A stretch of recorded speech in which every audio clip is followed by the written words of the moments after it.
Thank you for joining us. It's live with Miami's Community News, and our guest today is Pete De La Torre. Pete, thanks so much for being here. Thank you for inviting me, my friend. So you've been around for a long time. Well, come on now, I'm not that old. But when we first met, there was a lot more. There's a lot more hair, and it's a little bit darker than what it is now. So yeah. You've been keynote speakers.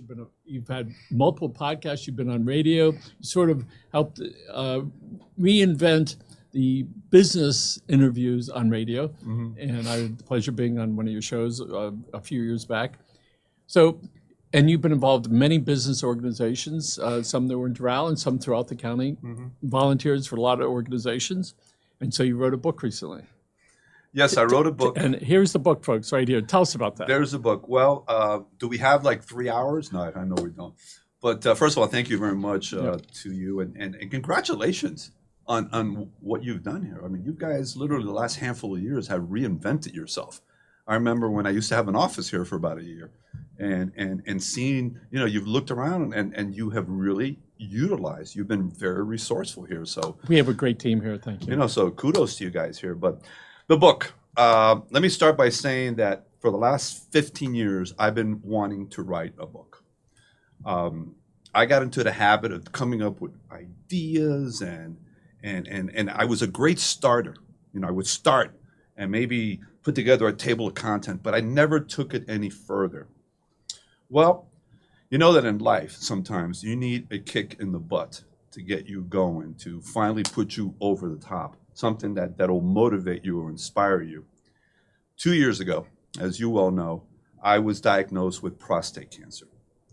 And actually, they discovered it because I went to the doctors for something else, which I explained in the book in chapter 2. They discovered, my PSA was through the roof, did the biopsy, confirmed. So I had surgery in the summer of 2021. And I could tell you right now and to all the audience that thank God today, almost 2 years later, I am cancer-free. And not a lot of folks can say that. So prostate cancer ultimately affects at least 13% of men. I thought the numbers were higher, so that's pretty low. And the number of deaths is very small, all right? But it affects a lot of people. If there's 50 people in the room, 6 of them, all right, we're going to do it. So that means that 25, there's going to be, and 25 could go into these 2 rooms, three of them are going to wind up with prostate cancer. Yeah. So prior to that, tell us about your life and how you got this giant wake-up call. We know now, all right, that you had prostate cancer. We'll get back to that. But prior to that, let's talk about as you were growing and your folks moved a lot of times. How many times in 5 years? Well, from the time I was born in New York. My parents left Cuba in the mid-'50s. I was born there. They moved down when I was 5 years old. And between the ages of when I was 5 to the time I was 20, the year I got married, those 15 years, my family moved 12 times. So, and by the way, in the 12 moves, we grew up in Hialeah. The 12 moves happened in the city of Hialeah. So it's not like we moved from Miami to Orlando. It was in the city of Hialeah. So there you're 5-6 years, old, and all of a sudden you're moving again. We're moving. How did that affect your psyche? Well, in chapter 1, it talks all about it. Yes. Let me tell you, that chapter, I felt that before I could get into the wake-up call, which was the prostate cancer, that experience, and then everything that's happened since, I was like, and it was working with my coach, Shelly Grace from Book to Millions, who helped me in this process. I had to kind of tell my story leading up to the time that I was hit with that news of the prostate cancer.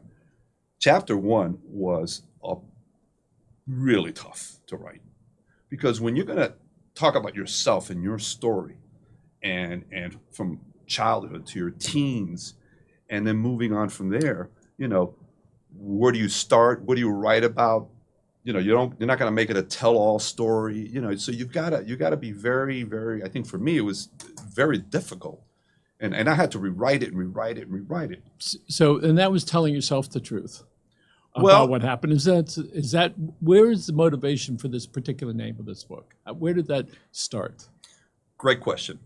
Back in my late 20s, I was going through a rough patch, with a lot of things going on, a lot of pressure on me, my son had been born, and we moved into a new home, and then my wife at the time stopped working. So I'm a 28-year-old. It's like it felt like the weight of the world was on top of me all of a sudden. And I went through a rough spot, and I sat down with a priest after a couple months of not knowing what's going on. And he started to talk with me, and he looked at me and he goes, you know something? You've got to be real. You've got to be ruthlessly honest with yourself. And you got to look yourself in the mirror and look at who you are, what you represent, and how you communicate, connect with others. And Ruthless Honesty, in fact, I shared that title with some close friends and family, and everybody was like, well, that might be a little bit too strong. Why don't you say something else, or maybe, connect with the truth? And I go, no, I want to, because it is Ruthless Honesty. It's like that movie, and I say it in the book as well. You can't handle the truth. Jack Nicholson and A Few Good Men. And isn't that a great moment in movie making history? It's one of the best questioned. lines ever in Yes. any movie. You can't. He goes, I want the truth, and he goes, you can't handle the truth. And millions of people, in the world today can't handle the truth, starting with the truth about themselves. So here you are. You put together this first chapter about the pain that you felt as a child, Yeah. but moving so often. And to your point, it wasn't like out of town. It was in the same city. And tell us why that happened so often. Well, again, it's not that I want to throw my parents under the bus, because as I mentioned in my dedication, they Yes. were the two most important people I've ever knew in my life, and they were my parents. But they had their challenges and made moves and moved because they ran into some issues, some challenges, and as I mentioned, so many of us, we move because we can't make a decision on staying and working out what it is. So they did the best they could, and it wasn't because they wanted to scar their kids or anything like that. Isn't that a good moment when you can say to yourself and feel it, whoever they did the best they could, and then it's this all forgiving, accepting, yes, whatever, even if they failed in your eyes miserably, that was the best they could at that moment. Hindsight is wonderful, but at that moment, Exactly. Right. So here you are. Your family had moved, and you so often hard to create relationships with people because 2 years later, new group, And new in group. one house, we lived 2 weeks. I mean, half the boxes were still packed. So and how old were you then? 8 years old or something So like that. what were you thinking at that point? We're moving? I didn't know what I was thinking back then. Now, when I look back, and that's what I identify in chapter 1. I knew what I was experiencing. I couldn't tell you what it was back then. I just went with the flow and moved. So we know when women are pregnant, they start nesting. We know animals nest. Your dog goes their thing. They walk around the circle. They got the spot. The same with the cats. The same with us as humans. We go and we sit in that that infamous chair, which we nod out, right? Yawning and snoring. So it sounds as though you could barely get that settled in. And again, another move. And I think about military families. That's pretty normal. Military families. They're repositioned. They go to another part of the country and part of the world. But that's a different type of move, because that's an advancement. That's moving your career forward, and and it's all positive. Like I said, my parents did the best they could. They had the best of intentions, and I think that we all do as parents and as human beings. We make decisions at the time that we think is and we believe is the right decision to make. In hindsight, it may not have been the right decision, but that's where hopefully we can learn. So, great. So you're 20, you wind up having a baby when you were 28? No, when I was 23, my daughter when you were was 23. born, and my son was born when I was 28. So you're a bit busy young guy. How did those first few years, the first 10 or 15 years, affect you and your education and in your work environment? And then one day you look back and you said, gee, I was like this because of my learned experience before. Well, I think the positive thing, again, prostate cancer can be something positive, depending what the outcome is going to be at the end. If you get through it, then, like any other challenge that we go through, Um, and we get on the other side of that challenge and we make it through, there's a reason. There's a reason. And I believe it is God's grace and providence to get us through that. And I know for me, in this case, it's kind of sat me down like this and he says, okay, I just saved your behind. And I've got some work for you to do here. So one of the things I noticed in your book, you talked about your early years, and I noticed there was a lot of reference to religion and spirituality and God. And that was my first experience with you concerning that. I was unaware of that. So I look at the book and say, okay, here's some things I did. Here's some things that I think we can do to be better. Mm-hmm. And there's a theme through there about God. Did you find, is that how you always were? Or is this just or is this some new thing that you have in sharing that?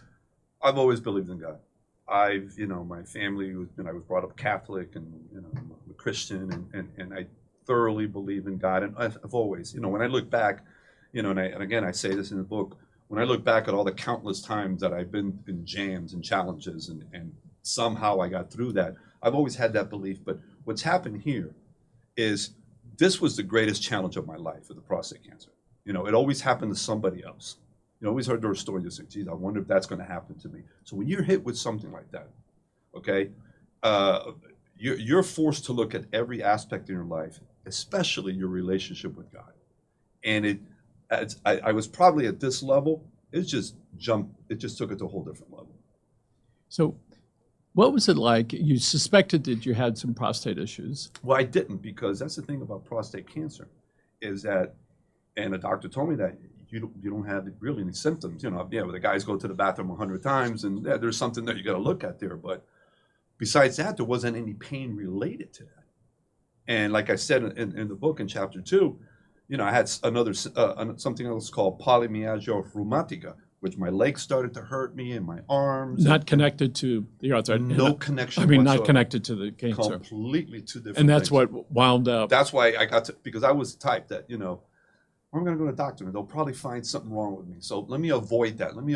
Well, I went because I just couldn't take the pain anymore. So I did a bunch of blood work and they discovered that. So in your book, you made references. Sometimes when we have that pain, that problem, that is a way for us to pay attention to a whole bunch of stuff. It's unfortunate that in life, sometimes it takes a really, really intense wake-up call to snap you out of whatever level you're in life. And so many people live a mediocre life. It's not that they live a bad life, but there's so much more that they can do or be. And I think that all of us, you, everyone here, we've been given gifts. We've been given talents, God-given talents. And it's up to us to utilize those talents. So in your book, you make reference to what gift did God give us that we haven't unwrapped yet? So what did you discover when you said, here's what's going on? What was one of those gifts that was there? The funny thing is I've always known that I've had a lot of God-given talents, and I've been resourceful and creative, and God gifted me with, I remember I was in the 8th grade and we had a speech class and they asked me to do a speech. So I got up there 14 years old and it was on sportsmanship. And what I did was I got to the World Book Encyclopedia and I copied verbatim the whole topic of sportsmanship. And I got up there and spoke. And I remember the teacher telling me, I want you to say that speech at the end of the year. That's the pep rally. And I freaked out. I go, what? I got to get in front of the school and do this. So I had God-given ability to be able to speak as a young age. And I didn't know what the heck I was doing. So I've kind of known that I had, certain abilities and things like that. But this told me with this whole experience, like, okay, again, you've been here. You've done some good things, but it's been average. You can do so much more. And so it wasn't a surprise to me, the things that I Yes, you uncovered. can, Pete. Yeah, right. It wasn't like, wow, I didn't know that. But there were some things that I found out about myself that I needed to change. So in your book, page 8, you make reference to some of the feelings that you said that you suffered from. One of them was anger. So tell us about that. Well, anger is I think based on the fact that I think the root cause of anger is fear. okay? Afraid that we're going to lose something, afraid that we're not going to get something. So that's kind of like, if you look at anger, it's this sense of, something bad's going to happen. So we react to that in a certain way. And anger is something that affects so many people in the world. And it's based on reacting as opposed to being proactive. So we looked through the pandemic, and where there were a lot of angry people, a lot of people upset, and the next thing you point out about anxiety. So we know that there are more people that have had more anxiety than ever before. We've been fortunate here, Glenn and I, to bring forth dozens and dozens of mental health professionals, and we're glad to be able to take mental illness and mental health and bring it out of the shadows and bring it up so there be a conversation. When we see that people are more likely to seek help today than before, and the big swimmer, Phillips, whatever, he says, he goes online for telehealth, which seemed to be odd back 3 years ago, but today it's just so much easier to do that. So how did way too many people, and we know this, are living lives of quiet desperation. Yes, I think there's a big quote, most men live lives of quiet desperation. Yeah. So on the anxiety level, so let's relate that to when you were diagnosed. How was your anxiety level, and how did you deal with that? Well, it was off the charts. I mean, when you're confronted with something you've never been confronted before, and it could mean death, it'll take you to a place that you've never experienced before. The unknown, the uncertainty. For me, the worst thing any human being could be going through is uncertainty. So is that what the title of your book says? Is like, face it, go straight into it, all right, and be ruthlessly honest, all right, and then say to yourself, you can handle the truth, all right? And the challenge certainly is, how do you get over from being anxious to be calm enough to be able to seek help so you can have an open conversation? Faith in God. Okay. And, as I was thinking about the things to talk with you about, we realize that so often in life we do have personal trainers, we go to massage therapists, we go to a counselor, we go to a tutor, we go to the eye guy to get this, we go to the dentist, we go to a coach. But so often people are sort of lost. Oh, I don't want to go ask for help. Wait, you go to the dentist, right? You go to the fat doctor, you go to the delicatessen and ask them. Funny story, my wife's out of town. I go and I order a couple pounds of roast beef. And so I say to the lady behind the counter, I go, I'll have a couple pounds of cheese. She said, you need some help. Is your wife out of town? She said, sir, you don't need all this. If this is every year. God forbid a man walks into a Publix without a list. We'd be wandering around the aisles. What do I get? So part of it is to be able to accept, and probably more, I know it's slightly chauvinistic for a man, the joke is man never asks for directions, and to be able to say, I need some help to get through this. So during that time when you were diagnosed and the shock that comes with that, and after you tell your family or decide who you're going to tell, were there confidants that you spoke to about your condition and about your progress and what you were going to do? What do you mean confidence? A confidant. So, a confidant. Yeah. Okay. Well, yeah. I mean, you know, and I think, and I allude to it in the book, is that people need people, and not just people, but the right people.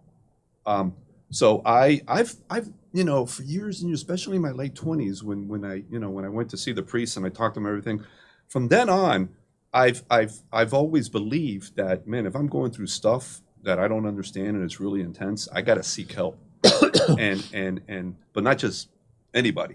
So when I was going through all of this, the first thing I did, besides going to my immediate family, my brother, my wife, and all my kids, is to others that have gone through the experience.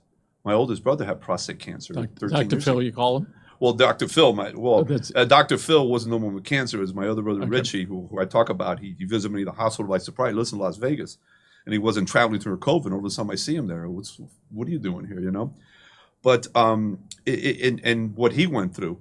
So I approached some friends that had surgery, and I did all my due diligence there. So it was good to know that what I was going through, others have gone through it, others are going through it, and eventually others will go through it. Isn't that part of getting better? That you realize that you're not alone, and there are other people that are there. I'm going to say something, and it might be what you're alluding to, is that it is painful to see and to learn about the millions of people that are living those lives of quiet desperation, that are hurt, that are depressed, that are living with fear, but they're afraid to come out because of the stigma, or they believe in some sort of way that they're weak because they're going through this stuff. I think the greatest sign of strength in an individual is to come out and be ruthlessly honest that I feel like crap. I am just not happy, and I know there can be a better way here. So how is it that we don't have, you get to a point where you say, I'm going to go to a personal trainer, all right, and I want him to help me get out of where I am and be stronger. And I know a lot of people, including myself at one point, didn't want to do that. But more people are likely to do that than to go, listen, I'm having some issues. I'm anxious. I don't understand what's happening. Maybe I'm sick, maybe I'm just depressed. And in your book, you wrote about some guilt feelings that were going up. Mm-hmm. Was that connected to the cancer? The guilt feelings? Yes. No, not really. I mean, all that came out because I went back as far as I could in my life to be able to kind of set everything up. And chapter 1 is if I'm writing a book about connect with ruthless honesty, I have to start with myself. I have to set the example. So when I wrote that chapter and I came out with it, I go, man, I don't know what people are going to think about me. They thought I was one way, and they'd see that I had all these issues and stuff like that. So I had to set the example, because then everything else I share in the book maybe is a little bit more believable in the transformation that I've gone through, because I put it out there. A year and a half ago, Susan Rachel, who runs NAMI, National Alliance for Mental Illness, became very friendly. So she said that her son, who had a mental episode about 10 years before, and who was just getting ready to graduate with his master's, would like to come in and sing a song. I said, sure. So he comes over, he sits down right over there, takes out his guitar and starts singing, and it was You Are Not Alone. They sing it. I'm bawling. His mother's bawling. I'm holding his hand. He's here. He's having a good time. He's out there expressing it. So was there a time when you were sick that you said, am I all alone in this? Am I going to wind up everybody leaving? Or did you feel a connection to people around you? Well, I'm glad you bring that up, because I talk about it in the book. I talk about, especially chapter 2, is that when you're hit with this wake-up call, when you're hit with this news, I mean, I remember when the doctor told me, that, yeah, you got prostate cancer. And I mention it is as soon as you hear the word cancer, he kept talking about, well, these are the options, as a treatment. For the next couple of minutes, I knew he was talking to me, but once I heard the word cancer, it's like it froze me. I didn't hear anything else he told me until I was able to settle down. By the way, by sharing this, you are potentially helping somebody else who's waiting for the diagnosis that's out there to understand that all that sort of stuff can happen. Yep. Where you're there and you go, well, it can't be me. It has to be somebody else, because I read all these stats. So there you are. You said, okay. You said, all right, I've had cancer. I'm going to write about it, all right? And then I want to get to this bigger place about helping people. Well, the book was inspired by the challenge of cancer, but the book is not about cancer or prostate cancer. It is about dealing with any challenge that anybody has. It could be financial, it could be loss of a loved one, a business, going bankrupt. It's a challenge that can rock anybody's world. And the question is, what do you do about it when it happens? And I believe, first of all, that the only way to go through it is to go through it one step at a time, and with faith. And that's why faith is so important. You gotta have faith in a power greater than yourself that's going to get you through that. And obviously the loved ones around you that are there to support you. But you got to take those steps. And I think in today's world, too many people are just stopping short. They're stopping short. They're not taking that next step in their lives to evolve and grow. And they're not taking the steps to get better. So let's say that somebody they're not consciously aware of where they want to be or the next step. Right. What are some suggestions to help them along their way? Well, read the book. You know, there's And where's this available, by the way? that is available on Amazon. It's available on my website, PeteConnects.com with an S at the Oh, end. can we put up on the screen Yeah. over there? There we go. Okay. PeteConnects.com, and it's my story on again who I was, where I came from until I got the diagnosis, and then the self-discovery period, you know, and made me think in so many different ways, and then adopting a new philosophy, and then having the courage to take the steps to do it. So often, sometimes we just need a little break out of our own self and get on the outside. So it's, one of the things I've seen with this book is say, here, try this, and you have the questions that you ask me. Here's one of the questions. Is there any, do you believe that you can make a positive difference in the world today? Yeah. And so, and I know your answer is yes. Some people haven't figured out that step. When they get there, as they approach it, they're going to see there's this much bigger picture that is outside of us onto this much bigger picture. And I don't know as you were before, but now I see this major difference that it seems that you're more concerned about this bigger picture about life and about community and how we can share and help people. Let's jump ahead a little bit. My chapter 7, you know, and the way the book goes is my story, the wake-up call, the discovery, decisions I made, adopting a new philosophy, implementing some important things, my health, my wellness, my business. And then chapter 7 is directly related and is my message to the reader, the call to action for the reader. And one of the things I talk about is that we should try to strive to do moving forward is reach out to others, especially when you've been through some dark times and you got out of it. I think it's imperative to do that because there's other people that need to hear from you. That's why one of the most important parts of the whole book is, you know, everybody's stories matter. We all have a story to tell.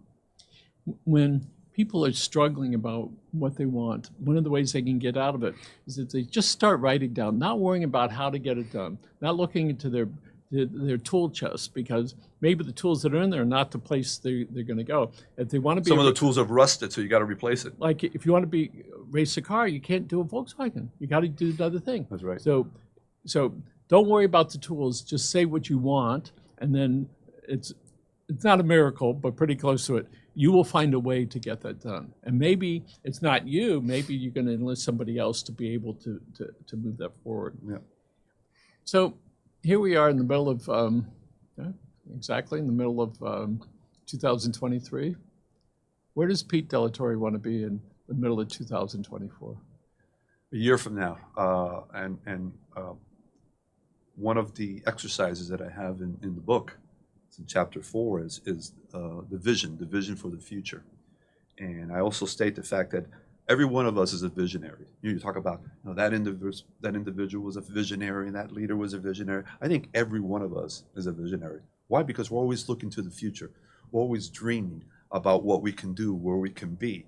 And a year from now, I would love that this book gets into the hands of as many people as possible, because, you know, I've been changed, I've been transformed, and I believe, as I say in the book, marching orders from God is to share this story that maybe you can inspire someone, first of all, to look at whatever they're going through and to be honest, to look at it and do something about it.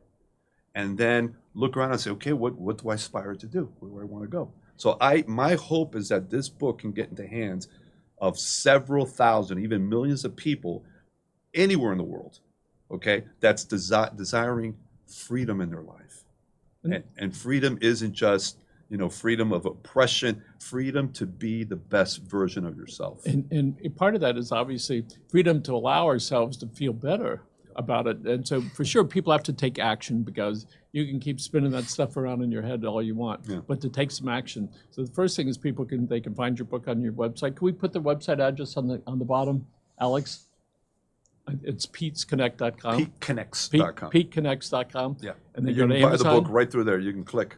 And to take some action, and there are plenty of books, there are YouTube videos. People can tune in every morning. I listen to, I go to motivational speeches. I play that sucker. I got 2 screens. I listen over there. Just get 5 minutes of it or 10 minutes of it. Enough to maybe you're going to find the one thing that's going to make a big difference. And certainly I found some things in there in your book that really moved me about your openness, about your struggles as a child, and the effect that it had. And then I've known you for, I guess, 20 years or At least 25. yeah. And how you We looked a little different back then, as you mentioned earlier. and how you this is clearly you found yourself. All right. Not that you were looking before, but maybe at some point you said there's another version. You know, of me. that's a great point you bring up, because everyone is on the path to try to find out the purpose in their life. So many people are caught up in what's my purpose? What's my purpose? And they get so obsessed with that you know, they forget that, you know, they got to look at themselves first and where it is that they are in their lives right at that point in time. The purpose is not down the road. The purpose, you can find it, but you inside of you. So for 5-10 years, I go to different hearing doctors and they tell me, you have selective hearing. Okay. Go to the next one 5 years later. No, you're getting a little, can't hear too much. I said, okay. I'm at home with my wife 40 years. She was asking me questions and I kept saying to her, what are you saying? What do you say? And I finally said, okay, I'm going to go get hearing aids. And the push for me, as I realized that my wife didn't want to keep asking me the same question 3 times. So then she wouldn't ask me the questions. And just like my general practitioner says, when you get hard of hearing, you get isolated. So I'm wearing hearing aids now. They're really neat because I can answer my phone on it too and listen to YouTube all night. I'm glad I didn't speak that loud, because I would have really Oh, scared the turn heck you out off. of you. It made such a difference in my life. Huge difference, because I was more stimulated. I could hear more things. I didn't have to strain to do it. I was being honest with myself. And as you say, just face it. You got the worst hearing in the world, all right? We had buzzers in the building. I go, when did they get so loud? Exactly. Then you realize how much you were missing. Right. And I talk about it earlier in the book and there's a great lyric in the song "Strawberry Fields Forever" by the Beatles. You know, living is easy with eyes closed, misunderstanding all you see. And that's kind of, and to be ruthlessly honest, that's the kind of life I was living. I kind of saw things my way, and that was my reality until I was hit with, you know, the reality of what happened. And you made reference to that because I noted it, because you seem to be much more open, much warmer than you were before. A little bit different look, because before very aggressive, and you made reference, you know, to that. And so when we realize, especially as you get a little older, you can start going, oh, there's another thing. You have grandkids? What? You have Of course. grandkids? Yeah. When they were born, did you go, oh, look at that. Here's the life cycle. And all of a sudden, there's another big shift. Mm-hmm. So now we have this. See, I just got older. I got grandsons now. Holy smoke. I frequently call my When did that happen, right? granddaughter, I call her by my daughter's name. I go, oh my God, you know, what happened to 30 years? But the point just being that is that we start to see things a little differently. And so at this point, I know you're going to be very successful in whatever that is. And that's not necessarily just money. Successful in life. There's Mother Teresa's very happy. There's a doctor I know, Dr. Tina Carroll Scott. She's a pediatrician. 17 years ago, she was practicing in Bal Harbor. She came to South Miami in the most economically deprived area to take care of those little kids because she wanted to do that. It all starts from here. Yep. That's why when you look at the front cover of the book, there's a little image there, right in the front. You can cheat. You can look at it there.